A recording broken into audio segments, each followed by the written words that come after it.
चलिए आज हम फिर से एक नए पेज की प्रश्न के उत्तरों की बात करने वाले हैं। हमने 185, 188 नंबर के जो प्रश्न दिए गए थे उस सभी पेज को हमने कवर कर लिया है। आज हम 194 पेज नंबर में जितने भी प्रश्न दिए गए हैं उसको आसानी से याद करने की पूरी कोशिश करेंगे। ठीक है, तो चलिए हम शुरू करते हैं। देखिए हमारा पहला क्वेश्चन होगा कि वायु में गमन करती प्रकाश की एक किरण जल में क्या हुई, तिरछी प्रवेश करती है। यानी क्या करती है, वायु से प्रकाश की कोई किरण आती है और जल में तिरछी प्रवेश कर जाती है। क्या प्रकाश किरण अभिलंब की ओर झुकेगी अथवा अभिलंब से दूर हटेगी? बताइए क्यों। हमने आपको बार बार बताया है कि जब भी प्रकाश की किरणें विरल माध्यम से सघन माध्यम में आती है तो अभिलंब की ओर क्या होती है, मुड़ जाती है, और सघन माध्यम से विरल माध्यम की ओर जाती है तो अभिलंब से दूर भागती है। तो यहाँ पे वायु क्या है, विरल माध्यम है, और जल क्या है, सघन माध्यम है। तो इसी बात को लेकर चलिए इस क्वेश्चन को हम सॉल्व करते हैं। देखिए विरल माध्यम से सघन माध्यम में गमन करने वाली प्रकाश की किरण क्या होती है, धीमी हो जाती है, क्योंकि विरल माध्यम में क्या है, इसके कण काफ़ी अलग अलग होते हैं, लेकिन सघन माध्यम में क्या है, उसके कण काफ़ी नज़दीक होते हैं, जिससे प्रकाश को जाने में काफ़ी दिक्कत का सामना करना पड़ता है। इसलिए प्रकाश की किरण क्या होती है, धीमी हो जाती है तथा अभिलंब की ओर क्या होती है, झुक जाती है। जब यह सघन माध्यम से विरल माध्यम में गमन करती है तो इसकी चाल बढ़ जाती है तथा क्या होती है, ये अभिलंब से दूर हट जाती है। आइए दूसरा क्वेश्चन देखते हैं। दूसरा क्वेश्चन है कि प्रकाश वायु से 1.50 अपवर्तनांक की कांच की प्लेट में क्या होता है, प्रवेश करता है। कांच में प्रकाश की चाल कितनी है, इसको ज्ञात करना है। जबकि क्या है, निर्वात में प्रकाश की चाल 3 × 10⁸ मीटर पर सेकेंड होता है, इसको दे दिया है। तो इसी को हम लेते हुए इस क्वेश्चन को सॉल्व करेंगे। देखिए सबसे पहले लिखेंगे कि अपवर्तनांक कितना दिया हुआ है, यानी अपवर्तनांक n बराबर कितना हुआ, 1.5। 0 है तो 0 देंगे तो भी अच्छा है, नहीं देंगे तो भी अच्छा है, इस पर कोई प्रभाव पड़ने वाला नहीं है। कांच की प्लेट में प्रकाश की चाल ज्ञात करना है, इसको भी मान लेंगे। ठीक है, अब देखिए निर्वात में प्रकाश की चाल कितनी है, c बराबर 3 × 10⁸ मीटर पर सेकेंड है।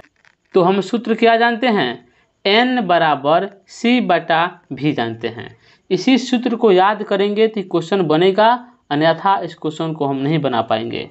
ठीक है, तो देखिए n बराबर क्या होता है, c/v, लेकिन हमें v निकालना है, इसलिए v को n के जगह पे कर देंगे और n को v के जगह पे कर देंगे। तो v बराबर क्या हो जाएगा, c/n हो जाएगी। c का मान कितना दिया हुआ है, यानी निर्वात में प्रकाश की चाल c बराबर 3 × 10⁸ मीटर पर सेकेंड दिया हुआ है, और बटे में n बराबर 1.5 है। जब इसको काटेंगे तो हमारा आंसर क्या हो जाएगा, 2 × 10⁸ मीटर पर सेकेंड हो जाएगा। ठीक है, समझ गए। अब आइए हम अगले क्वेश्चन की बात करते हैं। देखिए अगला क्वेश्चन है, देखिए 3 नंबर जो क्वेश्चन है ना, उसको सारणी में से देख कर बनाना है। तो आप जाइएगा, किताब खोलिएगा और उसमें सारणी को देख करके उसका आंसर जो है आप आसानी से दे पाइएगा, इसलिए उसको हम छोड़ दे रहे हैं। ठीक है, तो 4 नंबर क्वेश्चन है कि आपको केरोसिन, तारपीन का तेल तथा जल दिए गए हैं, इनमें से किसमें प्रकाश सबसे अधिक तीव्र गति से चलता है, इसको बताना है। यहाँ पे द्रव्यात्मक माध्यम लिख दिए हैं और अपवर्तनांक लिख दिए हैं। तो केरोसिन का अपवर्तनांक कितना होता है, 1.44। तारपीन का तेल का कितना होता है, 1.47। जल का कितना होता है, 1.33। इसीलिए ना हम पिछले वाले वीडियो में आपको बताए थे कि इसको याद रखिएगा, अपवर्तनांक कितना होता है किसका, क्योंकि अगर मालूम नहीं है तो बताइए एक क्वेश्चन हमसे बनता। अब इसका आंसर देखिए कितना आसान हो जाता है। देखिए, अतः प्रकाश उस माध्यम में तेजी से चलेगा जिसमें उसका अपवर्तनांक सबसे कम है। तो सबसे अपवर्तनांक किसका कम है, तो 1.33 किसका है, जल का। यानी जल में क्या होगा, प्रकाश एकदम फास्ट में चलेगा।